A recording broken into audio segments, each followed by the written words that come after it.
2 of Roval Madness. There you see the racetrack, the layout, Xfinity qualifying just wrapping up. 20-year-old Austin Cindric, a local boy, saying, don't count me out of this playoff picture yet. Cup practice is next. The Peacock pit box down towards pit stall exit, pit stall 3. And Kyle, this is going to be a great seat because when this race starts, Concord, North Carolina is changing its name to Crazy Town. They changed it to Crazy Town yesterday when they opened the gate on this place. Man, we've seen stuff happen here over the last day and a half, 2 days that we've never seen at Charlotte Motor Speedway. It is fascinating to watch this in progress and how they are critiquing it and how they're making it better. Yeah, it's amazing how different something can be. We saw it start in the what's technically the second Cup practice. First practice of today, the Cup car started it out with a couple of cars back there already getting it. I think that's where we should have set up, is back there at that chicane on the backstretch.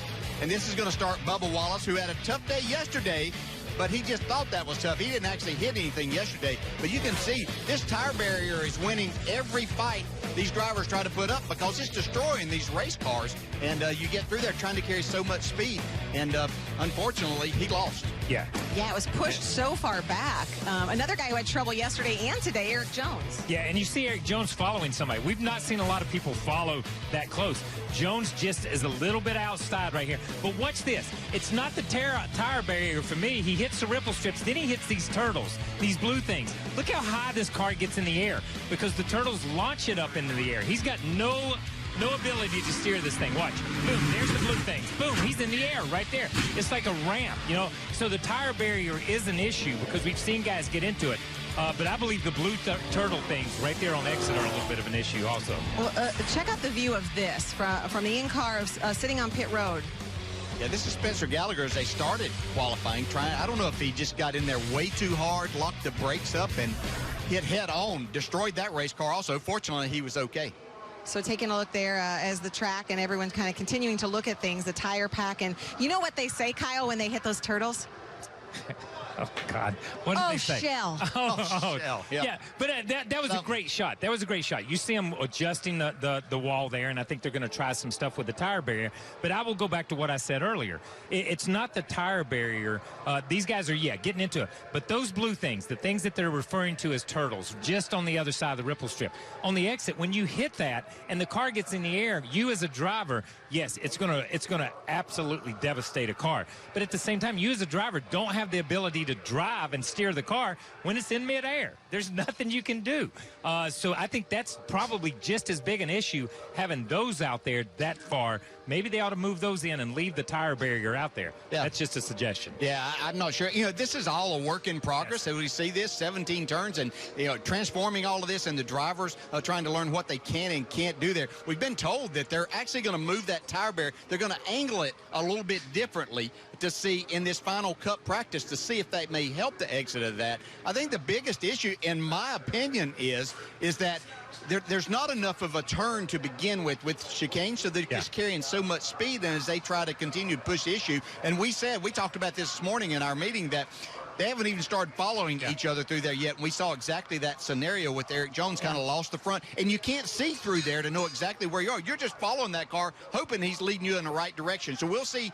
You can already see they've angled it back, give the drivers a little bit more room there to help ease the pain a little bit through that. And at the same time, and we've had a lot of talk on Twitter. Why is that tire barrier there? Because there's got to be a penalty for running off the racetrack. I'm sorry. Yeah. This is not free reign where you just go out here and run wherever you want to. And the penalty is that tire barrier and those ripple strips. I think as we look at that, especially the exit, there's multiple penalties lined up in a row right there. You know it's coming. Yeah, and you had to have some. I mean, the idea was so they weren't carrying all of this speed down into turn 3 into the oval from just coming back onto the track over 1-2. That would be way too much speed to carry. So, this was to slow the cars down. If they could go back and redo it right now, they would probably make it more of a turn on the entrance of it to where they would have to slow them down. But, we don't want this happening all the time. But the drivers have, they have an option here too, and that's to slow down a little bit more and make sure that they can exit that. We're referring to them, or you hear them called turtles. The track has called them transition plates. They are bolted down to the track. But as Dale said, you see the countdown clock, just about 12 minutes till the final cup practice. That's when maybe they'll take a look at some things and see if any further adjustments need to be made. So trouble spots, 17 turns. Do you just put a check by each one, or what specifically, Yes. if we look at the map or look at the track layout, what's going to be the issue for these drivers coming up today and tomorrow? Well, here's the next challenge coming up is we haven't had the start of a race yet going down into turn. We've seen cars crashing in turn one, spinning out there. It's very narrow there. A car sitting in the middle of the track or somewhere eliminates what you can do as a driver. So we're going to see the start of the Xfinity race coming up here in just a couple of hours. What happens if somebody gets out of control and turned right there? That's their first issue they're going to face, or next. I walked through the garage area, talked to Joey Logano, talked to J.J. Yaley, talked to everybody in that garage area down there is going to be watching this Xfinity race. This may be the most watched Xfinity race in the history of Xfinity races from a cup perspective, because the crew members, the drivers, the engineers, everyone's watching to say, this is what possibly could happen. They're going to run all these scenarios. We talk about data acquisition. We talk about simulation. They're getting ready to run a simulated race as far as the Cup guys go to see what tomorrow's going to bring. Yeah, it's like a Hollywood premiere. They should roll out a red carpet, get the popcorn ready, because everyone's going to be watching the race that we have coming up for you on NBCSN this afternoon. So someone else who has been learning all about this track is Sherry Pollux. You've heard of her before, the girlfriend of Martin Truex Jr. She is, we're actually paying homage to Ovarian Cancer Month. Awareness is September, the end of the month. So because of that, Sherry will be driving the pace car in tomorrow's race. Actually, she's going to be tomorrow's pace car driver. Honored to drive the pace car, but to be able to do something to also bring awareness to ovarian cancer on the last day of the month is huge for me and my family and everybody that works for the Martin Truex Jr. Foundation and Sherry Strong. I didn't think it would feel as fast as it feels. I want to touch the brakes so bad. No, you can put off the brake. Going 40 miles an hour, it doesn't seem like it would be fast, but it feels really fast when you can't touch the brake and slow yourself down. You're good. Don't touch that brake. Turn the wheel. There you go. Oh my gosh, I hope I don't screw that up. I think I'm going to be nervous for sure. That makes me so nervous. Of course, the one race that they asked me to drive the pace car has to be a road course. And it's the new road course. As long as I'm here and I'm healthy enough to bring awareness and help other women, I'm going to do that. And if anyone could stand up to a challenge, it is Sherry. D'Angelo Williams of the NFL will actually be driving the pace car for today's Xfinity Series race. So we talked about the track. Let's see where Rutledge Wood is hanging out. You know what, Krista? One of the biggest things that they changed about the track was they got rid of all of the grass out here on the front stretch. We're going to tell you how they did it and why when we get back with a whole lot more. So we say it all the time, the next practice is the most important practice of the year. Well, this really could be it. Monster Energy Cup final practice coming up next before we go racing. Xfinity Series racing the first time on the Roval. And tonight, Stanford and Notre Dame. That's going to be big, 7:30 p.m. That's tonight on NBC. Kyle's excited. Stanford Notre Dame playing on the Roval. Can't wait. Can't wait. Excited. Hey, that would be something. Hey, Rut, we're on your turf. Get it? Oh, I see what you did there, Krista. Yeah, you know, turf is the name of the game. It's what people keep talking about here in Charlotte, because when they decided to make the Roval, they knew they had to get rid of the grass on the front stretch, which can catch a lot of cars, cause a lot of damage, and certainly it's a safety issue. So they reached out here at the track to Fields Incorporated. This is a company that's been doing turf for over 20 years. Now, they got Tincate involved, and they used this brand new synthetic turf. This is not the same turf that you'd find on a football field or soccer field. It's completely different. It's a synthetic fiber. It's got a woven backing. It's heat resistant. It's fire resistant. And basically, they put an aggregate down in these certain strips that they used adhesives to then glue the turf down to that. And what we've seen is the changes are dramatic here. They think this will last between 6 and 8 years, kind of depending on what the sun has. And if you look at the strips, take a step back, you can see they're about 15 feet wide by 300 feet long. And all these logos will get cleaned up on Tuesday. They've got a machine that'll make all of this turf back to green, just sort of resets everything. Speaking of resetting, I asked yesterday for the fans, I wanted everybody to vote on their favorite Hendrick Motorsports emoji. Now, I'm not going to lie, I think you guys might have thought it was a popularity dirty contest because, let's be honest, Jimmy Johnson's emoji is Jimmy Johnson. That's kind of hard to beat. So congrats, Chase Elliott. The fans are obviously behind you. But, guys, so many changes here for the Roval. The fans are excited. This place looks great. I think this turf is going to be fantastic, hold up, and probably save a lot of splitters and a lot of damage if cars end up going over it like we've seen a few times this weekend, Krista. All right, yeah, that's the plan. That's why they put it in, right? You seem to know a lot about that turf. Can you come do my front yard?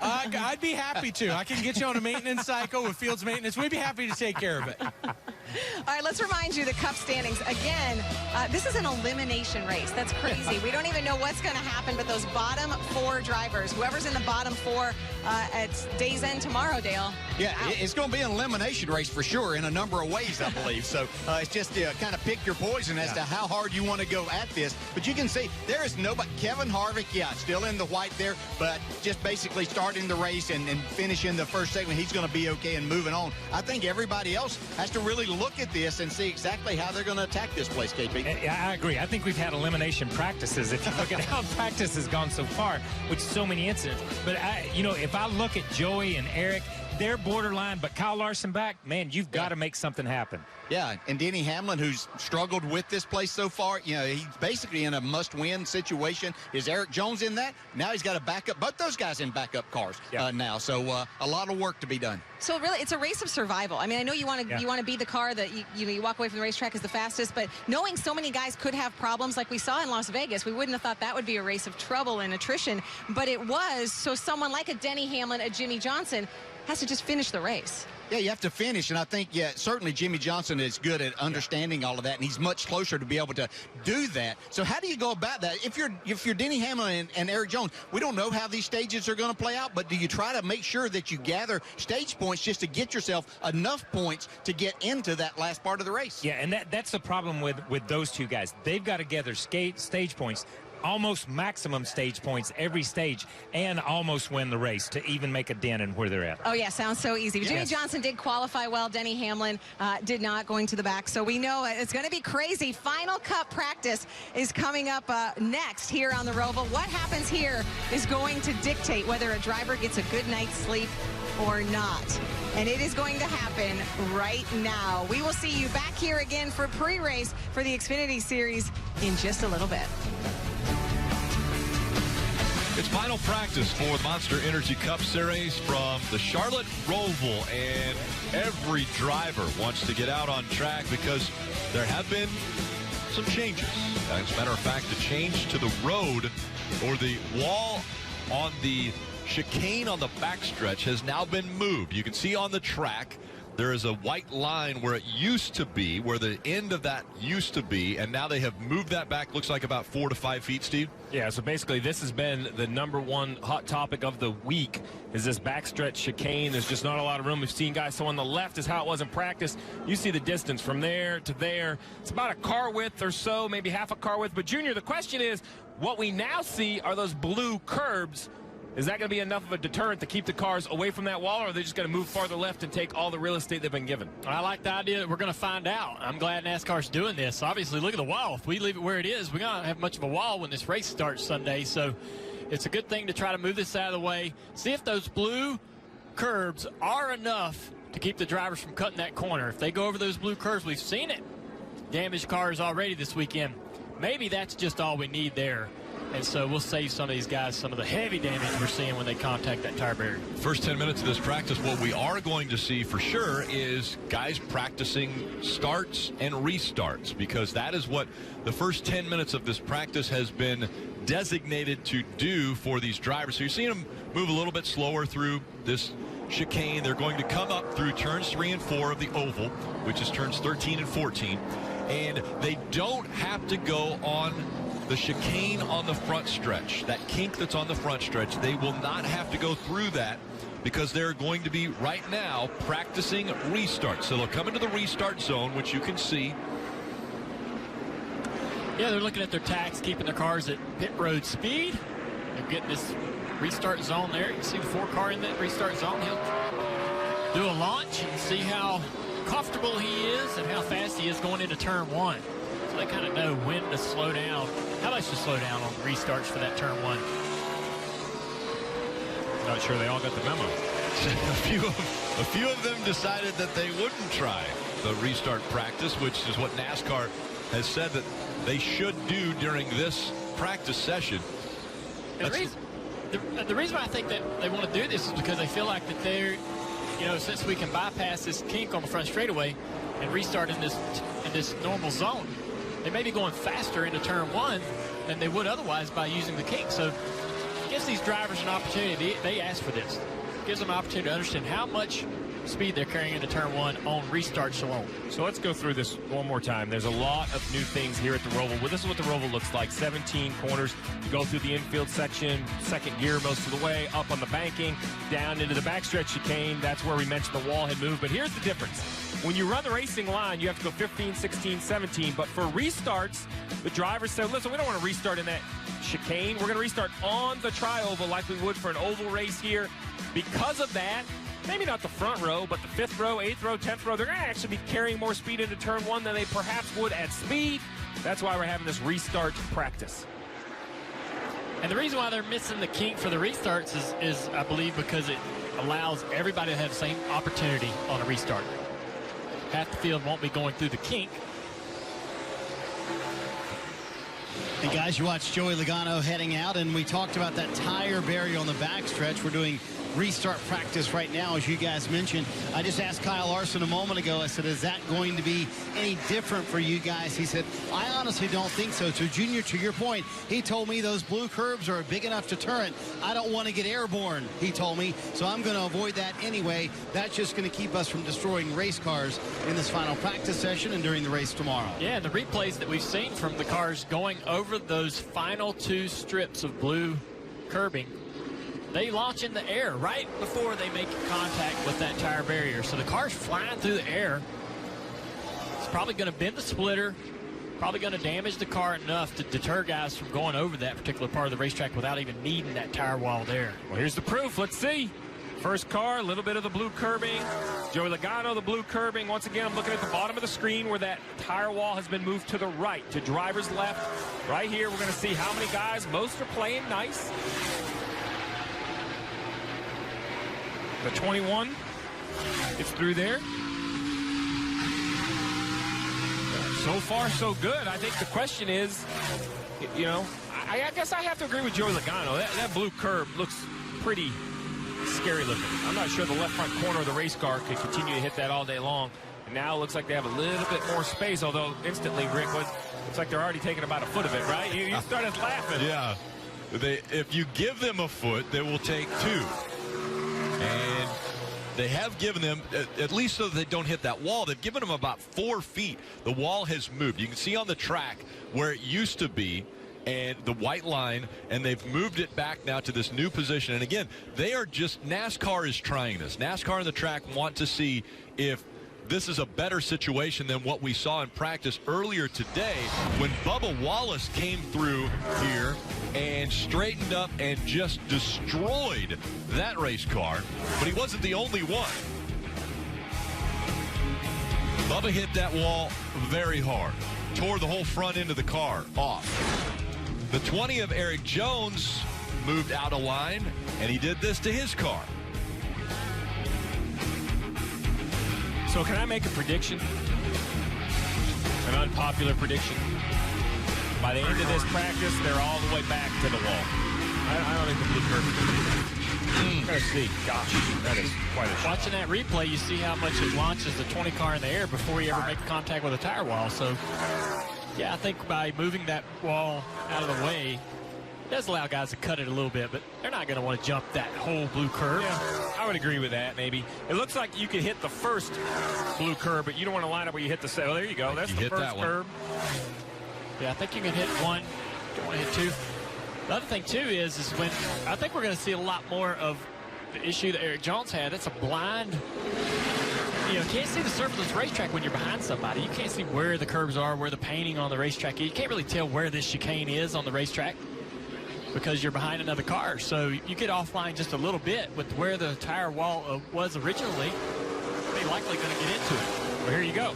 Well, watch Ryan Newman. He's going to follow Ryan Blaney into that chicane, Dale, right? So now you're saying the 31 just doesn't have, he's not going to have good vision of that area. That's right. He's sitting down in that race car, looking across. He doesn't have the perception that we do to be able to get through that chicane. There's going to be times when he goes through there offline, and he's going to need a little leeway to make those type of mistakes without making major contact with this tire barrier sitting in the middle of the racetrack.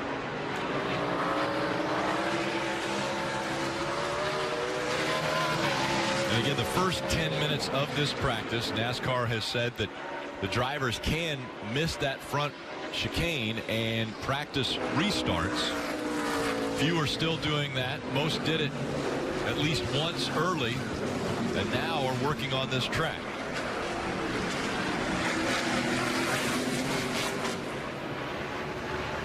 Kevin Harvick has struggled this weekend. When you say struggle, he's just struggled with speed in the car. He's not really put a wheel off. Not had any real big issues there. Another guy that has been having those type of difficulties is this guy here, Denny Hamlin. Had a hard time this weekend trying to get comfortable. Let's take a look at what he's been doing.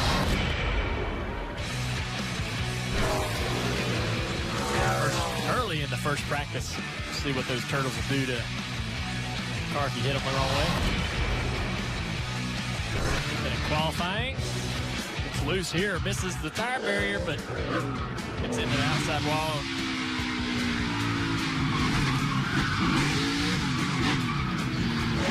And when the guys patch it up, they go out there and make a couple laps in qualifying, which I thought was cool because could have gave up right there.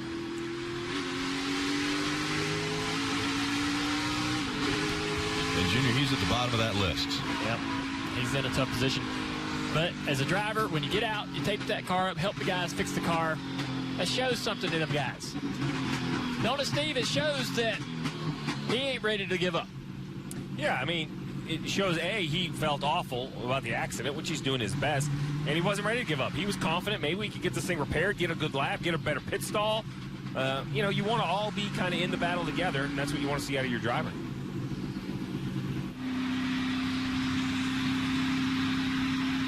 So another thing that's changed over the course of the weekend is what happens if you miss the chicane, because this front stretch chicane is not simple either. We're on board with A.J. Allmendinger, heavy on the brakes, turns right, ain't gonna happen. Misses that to the left. So now what he can do is this right here. Goes over, stops, this is new. Now that's the penalty. It was gonna be a drive-through, NASCAR green. I have to agree with this, Dale, right? A drive-through is gonna cost you 35 seconds or so. They're like, look, missing that chicane's not that big of a deal. They try to find a place out of the way to be safe to stop. So after the chicane to the right side of this camera where it says Charlotte, you know, that's way out of the racing groove. You stop there. If you come to a stop, that's all you need to do, and then you can continue with the race.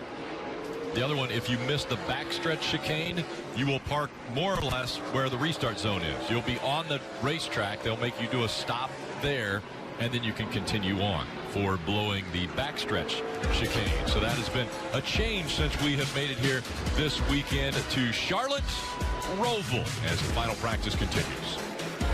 Series final practice from the Charlotte Roval. And this weekend, it's a must-have that you get the NBC Sports app. There are so many big events taking place. You don't want to miss any of them. You can see them on the NBC Sports app, as well as catch all the action of NASCAR on NBC. And Jeff Burton has joined us after once again being out on the track in the Toyota on-track car. And Burton, you have seen the changes that continue to take place with this track. Yeah, I like this change. I heard Junior talking about it. I heard Steve talking about it earlier today, and I'm a fan of it. And the reason why is, see these blue curves at the exit of the chicane? They're really tall. They're crazy tall. So you're not going to hit them unless you make a mistake. If you make a mistake, now the wall's been moved far enough back to maybe your day's not over. So there's not as big of a penalty for making a mistake, and they're so tall, I can't imagine you just running over them trying to cut the chicane. Those things are crazy height, and they're not going to move. They're solid steel. So I think that this does everything that the racetrack wanted to do without having such a penalty for making a mistake. So I think it's 100% the right thing to do.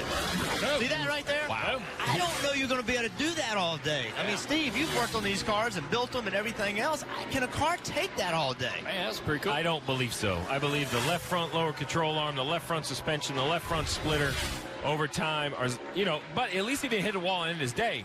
So he has the right front here, and that forces him straight.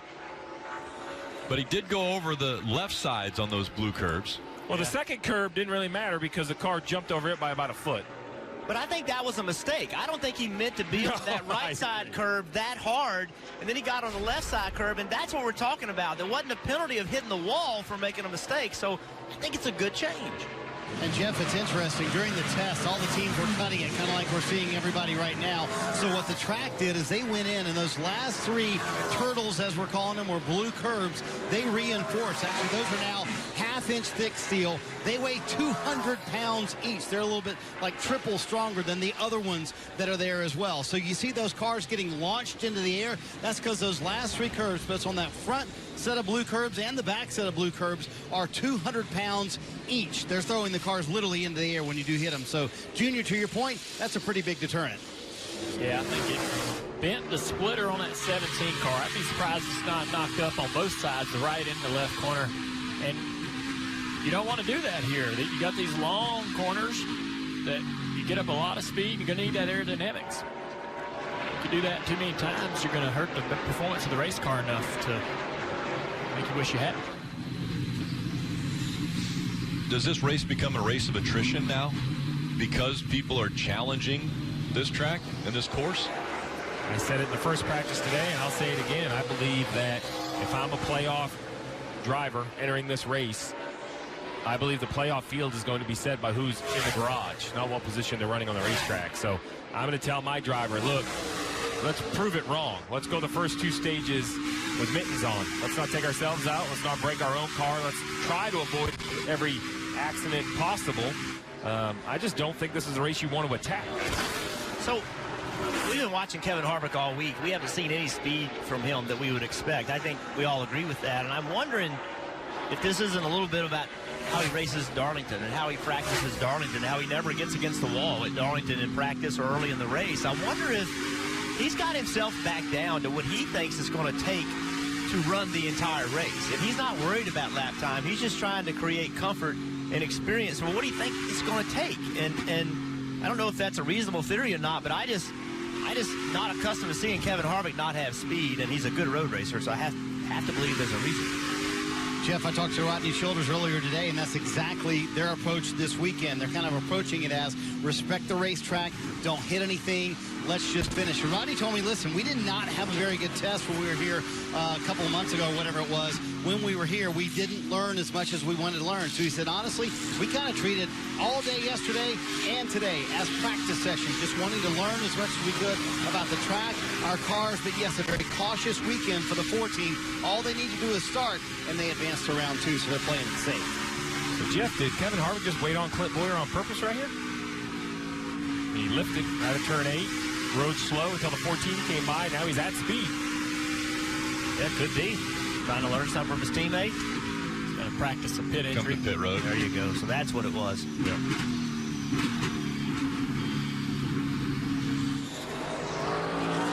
Well, I'll give Kevin Harvick credit. That car still looks pretty good compared to most, so strategy might be working. Quite a few have struggled, and we've got a few that are in backup cars. If you are a historian or a fan of Charlotte Motor Speedway, you know that this is not the first time that road racing has taken place here at Charlotte Motor Speedway. It happened with IMSA back in 1986. Also, American Law was here in 2000. And World Challenge was also here in 2007. So there has been road course racing that have taken place right here in this facility, but this configuration and what they have done for NASCAR has been something that no one has seen. And so that is what everyone is looking forward to and anticipating. Marcus Smith has given us a couple tours and trips around this track, and we're very appreciative of that, kind of explaining a lot of what's taking place and what it took to transform this track into the way it looks currently now.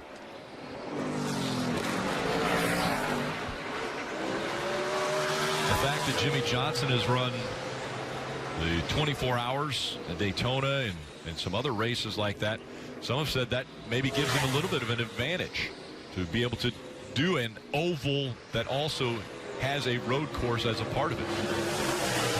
Well, whatever the advantage is, the 48 does look good on timing and scoring. He's really looked good all weekend long, was solid in qualifying. We've talked about a lot of drivers in the challenge of the road course. I've really yet to see this 48 kind of make a misstep. Taking a lot of curb on that first corner, but really steadily smooth on that second corner, and his lap times are impressive, guys. And Steve, they're below the cut line right now, so Jimmy Johnson needs certainly at least a good finish here at the Roval. A lot of people talking about these Hendrick Motorsports cars. They are certainly very quick. As you mentioned, Jimmy Johnson, 6th fastest right now. And some people saying, Steve, that when they go to that backstretch chicane, when we've been on board with most teams, they're downshifting going into that chicane. A lot of people are saying the Hendrick cars not doing that, so it makes you wonder, maybe they brought downforce cars here to the Roval. It was a big moment there for Jimmy Johnson a moment ago. And I guess it's feasible, Steve, right? You can go on that backstretch chicane and not downshift. Certainly would help. You wouldn't upset the race car going through that downshift. Yeah, I mean, there's a variety of gear ratios. The rear gears, there's only 2 options, but your transmission ratios, it's all over the map. The only requirement, you can't run an overdrive. So you never know. They might run a different 3rd gear. They might, to your point, Marty, just not want to upset the car. So the area he's talking about, Jeff, is right here getting into this corner.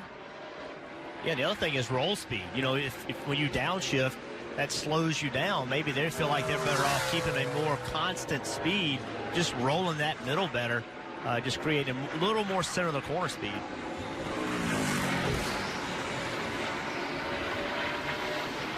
And Jimmy Johnson will take that car back to the pit road, probably checking and practicing pit road once again.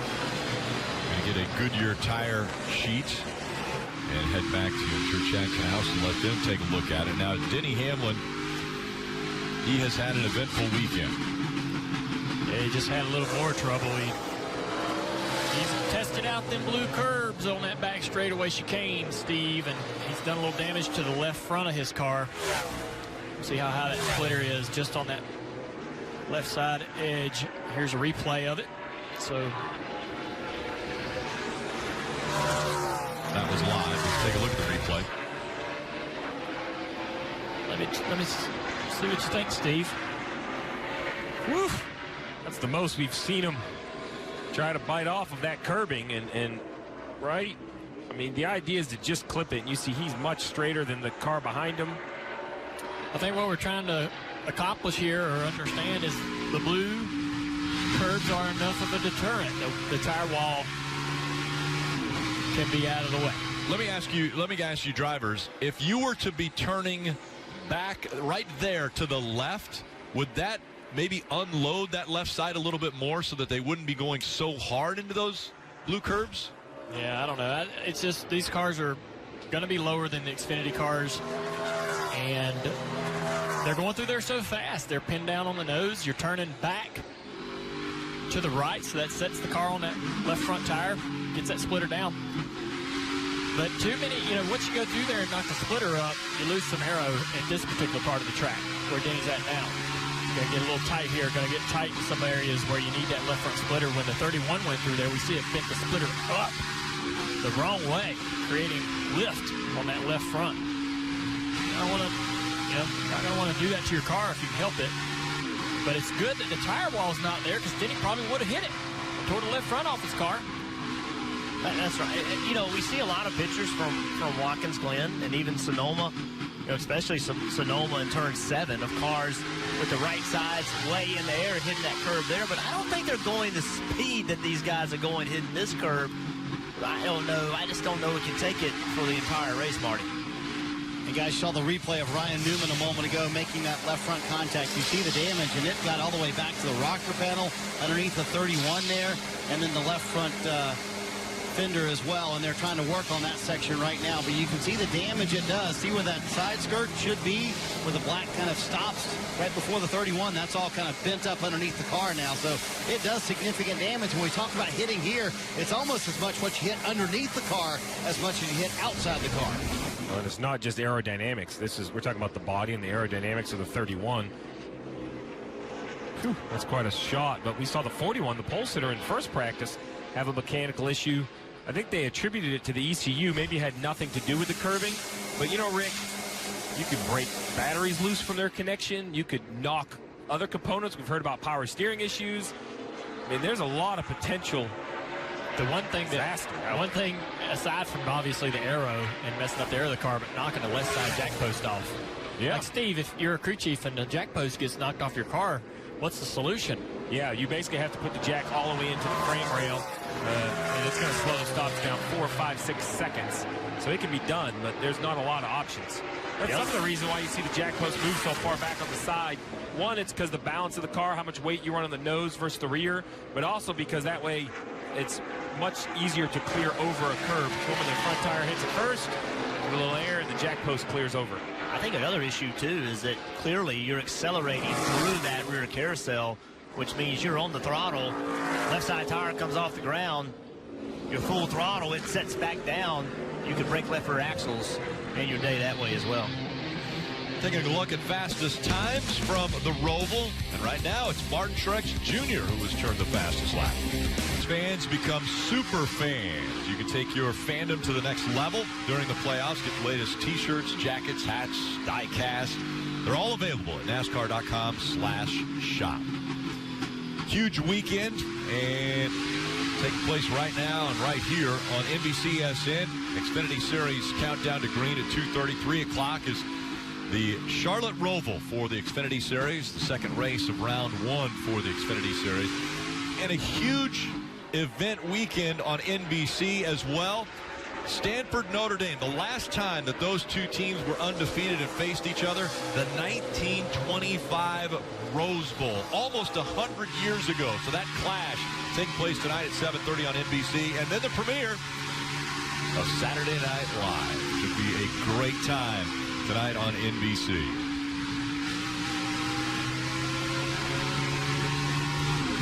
I'm interested as we ride along with Denny Hamlin here. Well, he's going to come to pit road. We kind of followed him for a lap, and I'm just waiting to see where the drivers choose to attack. You know, if you're better than the car in front of you, where do you position yourself to try to complete a pass?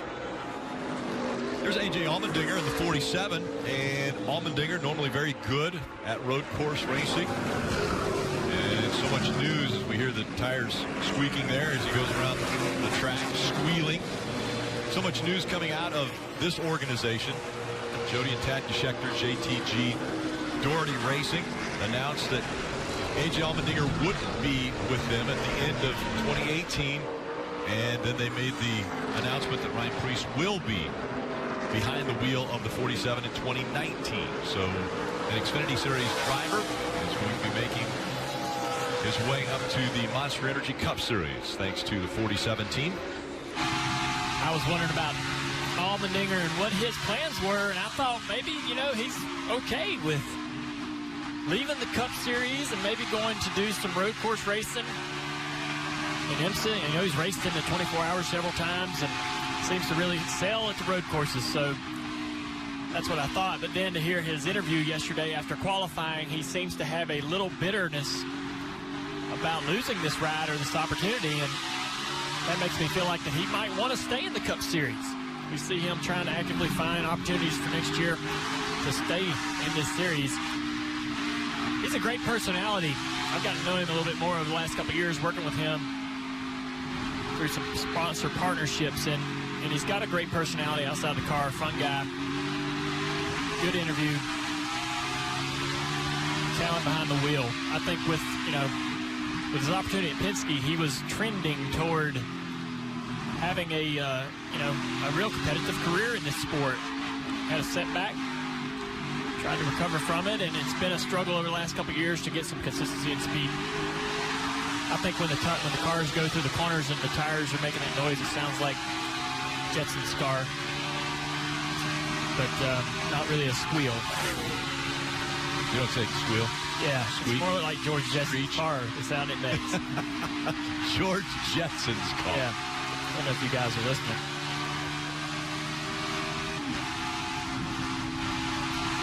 But he's got a great shot at winning this race this weekend, and he knows it. Another guy has a great shot to win this race. Fastest right now on the day on his 9th lap, Kyle Larson.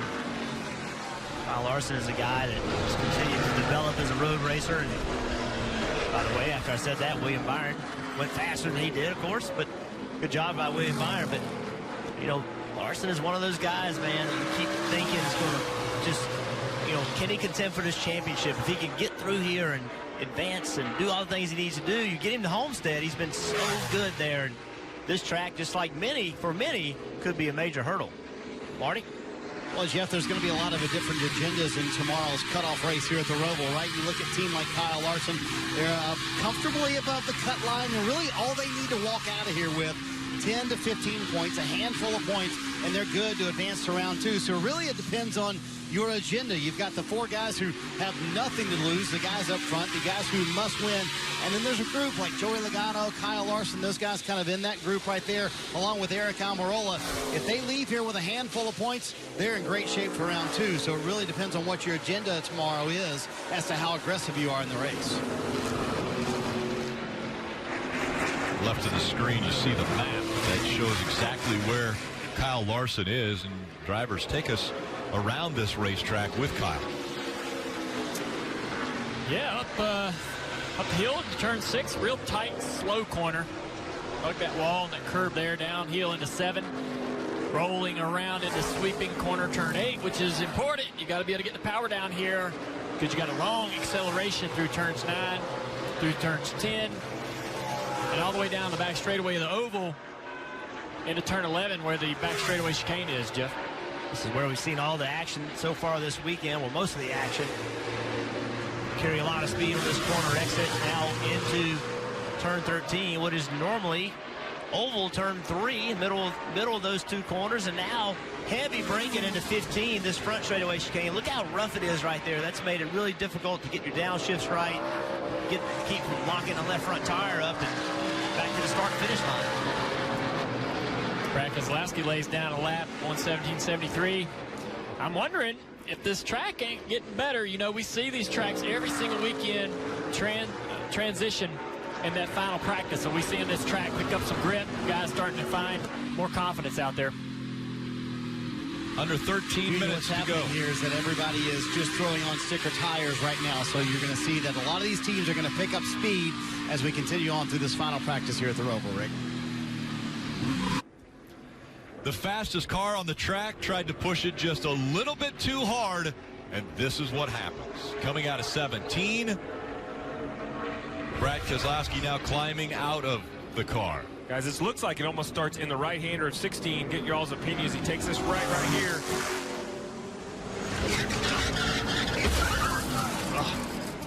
Just carrying too much speed. Couldn't get the car turned back left, and you see the back end come around and just no escape zone. Steve, you said it when we watched it live. This was the first time we've seen this wreck. Something felt right. Lap times are getting quicker. Marty just reported everyone's putting on new tires. Maybe, Dale, you think, I mean, not that they're comfortable, but getting more comfortable as you run laps, you know, kind of not lulls you into a mistake, but let your guard down a little bit. The confidence is built, you know, and as the confidence builds, you start to push a little harder. He had some new tires on. Really liked the way his car was feeling. Ran a fast lap. And there must, you know, the guy's been talking about how these things have a lot of fall off. Maybe the grip level was dropping a little farther than he anticipated. The worst part now is they're going to have to change vehicles after all the practice with this one. So I don't know what kind of backup they have. You would assume a big team like Penske, Rick, would be all set, but just never know. Never know. At the Penske shop just a couple miles down the road as well. It's weekdays at 5 o'clock for NASCAR America. And then, of course, on Wednesdays, it's Wednesdays with Dale. And Dale, who do you have as a guest this weekend? Got Joe Logano coming in this weekend. Should be a lot of fun talking to him. Heard a little radio chatter on his scanner from his spotter, TJ Majors, trying to explain to Joe exactly what happened to his teammate, Brad Keselowski. I was watching it. He just got in there a little hot to me, and then he he got in there hot, and then he was trying to avoid jumping the turtle or the blue deal, whatever it was, and it stepped out. And here's the wreck again. The key to that information was he got in there too hot, and that's what Joey needs to hear. The rest of it, Joey really doesn't need to understand. It's the understanding that, if you try to carry too much speed into that second to last corner, that's where the problem starts. And a split-second decision, obviously, but if he knew he wasn't going to make the blue curbing, he could have missed that to the left of it and then stopped on the Charlotte Motor Speedway logo right on the apron, and that would be the penalty for blowing through that chicane, correct? Yeah, absolutely. He was loose and wrecking. The wreck is happening in turn 16. So I don't think he had control enough of the car to give up the corner and go through the tarp or the grass. It's hard to make the decision to just turn it left. Yeah. Right? I mean, you're as a driver, you're always, I still got this, I still got this. He would have had to recognize really early that he was done and just turn the wheel left. That would have been a really difficult decision to make in the situation that he was in. That's just a situation, I think, where there's just no runoff on this racetrack in these areas. If you get out of control, there's walls everywhere. We mentioned that. It's almost like a street course, right? There's just not a lot of places to hide, Marty. Let's chat with Brad and what happened in the incident, Brad. I just was running real fast. I just got in a little bit too hot and didn't want to hit those dumb turtles, so I tried to get around them, and I just lost it. So should have just skipped the corner in practice. That's my fault. Feel bad for my team. They also gave me a really fast car, but hopefully the backup's just as fast, and I probably should have been a little more cool during practice, but I was trying to see exactly what I had for tomorrow and push it like I wanted to towards the end of the race, and that was probably not very smart on my part. How penalizing are those turtles, Brad? Yeah, they're meant to penalize, so they're doing their job, but it's just a real low grip tire and all that, and when you get loose, it's hard to bring back. All right, cars back on the track, guys. You see Brad Keselowski going to go check out the backup car, but it will be a from the back of the field day tomorrow for Brad Keselowski. And just 3.5 minutes remaining in this final practice, so everyone trying to get as much as they can.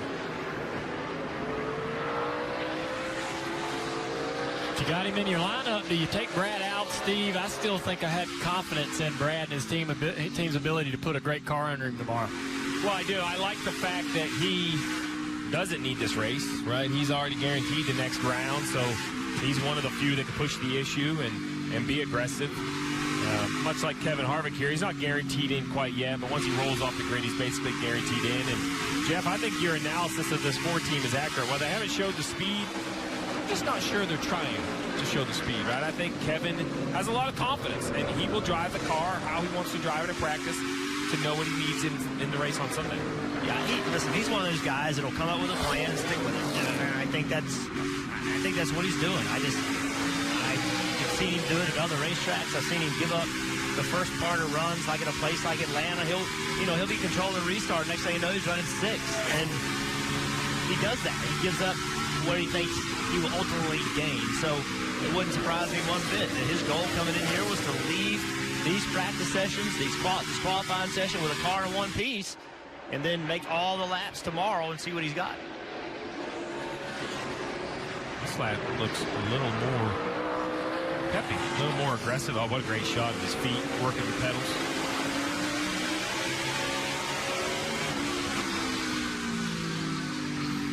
And again, 25th on the speed chart as far as a lap for Kevin Harvick. I've had some questions when you look at his pedals, what that piece is above his right foot. That's basically a safety piece right if the throttle hangs. You give the driver something with the top of his foot to actually pull the throttle back up. It doesn't always work, but it's better than nothing.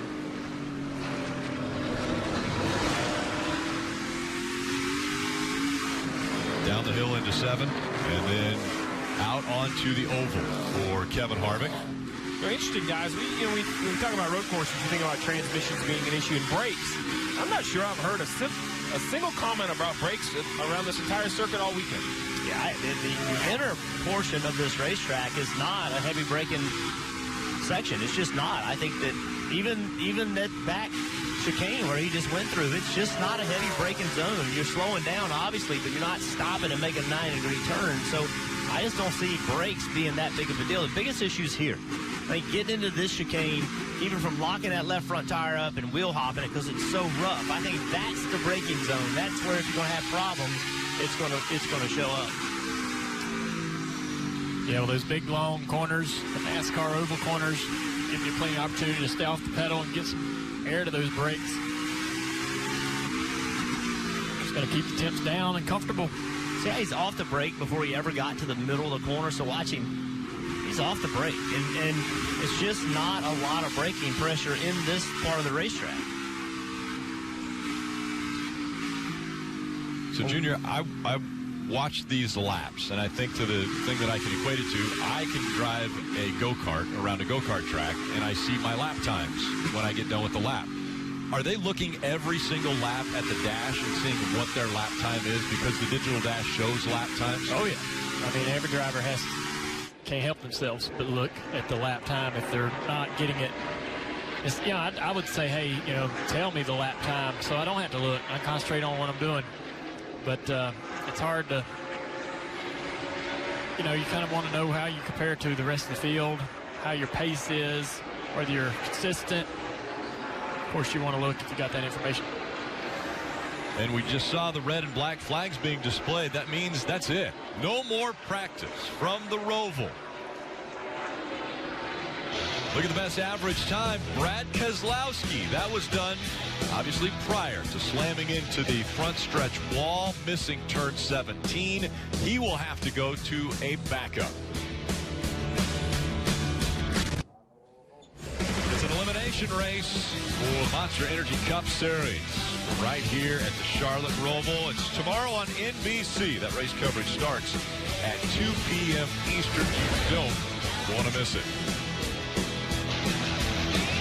Listen in on the 14 radio of Clint Boyer and what they think of what's going on here. End of the day, if it goes anything like practice is gone, surviving is going to be big. Backstretch chicane is dangerous. Turn 1's dangerous, and turn 3's dangerous. You can add turn 16, turn 17. I've seen them wreck in turn 8, turn 6. Really, the safest place are the banked corners of the NASCAR oval. Everything else seems to have its problems. We haven't seen anything happen there, but virtually everywhere else on the racetrack, we have seen some type of an incident where a car has either got spun around or hit a wall, hit a tire barrier, hit the blue curbs, gone airborne.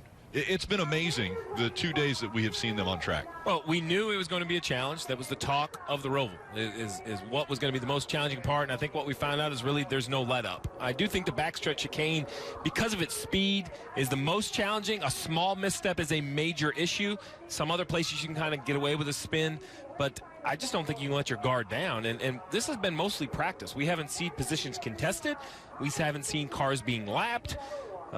This is all practice. These Xfinity guys are getting ready to roll off for the first ever restart or original start we've seen at the Roval. So turn 1 hasn't been listed yet, but I think we're going to add that to the list by the time we get through the race. All right, that's the crew chief perspective. Let's bring in the drivers. And what did you think about the past 2 days?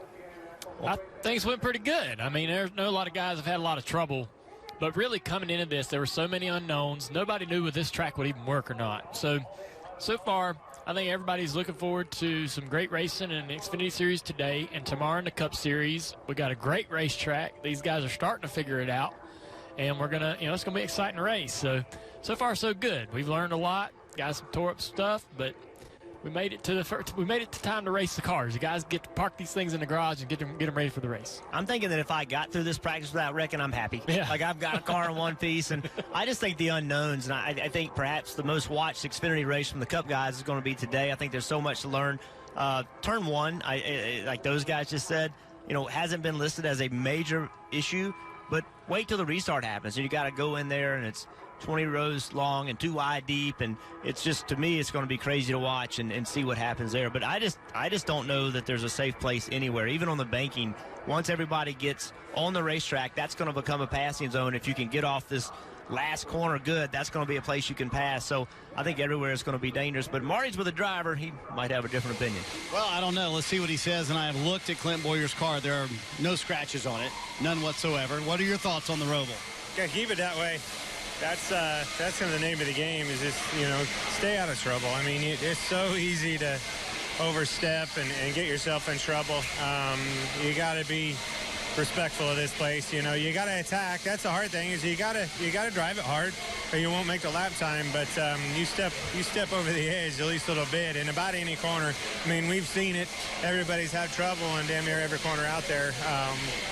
It's product of it. I think we really couldn't get a very good practice, either one of them. We never got good runs. We had our old tires on the first practice, never really got, by the time we put a set of newer scuffs on, everybody kept wrecking. We only got a lap out there on them. And then this practice, we were on old tires again, practiced that restart deal a couple times. And then by the time we got our stickers on, the 2-car had trouble in the front straightaway. So wasn't the best ideal as far as time goes and things like that, but our speed was just fine. We're going to have to see what happens. It's going to be wild. An eventful practice session, Rick. Yeah, definitely eventful, and the day continues. Xfinity Series Countdown to Green is coming up next on NBCSN, as well as the racing of the Charlotte Roval for the Xfinity Series right here in the playoffs.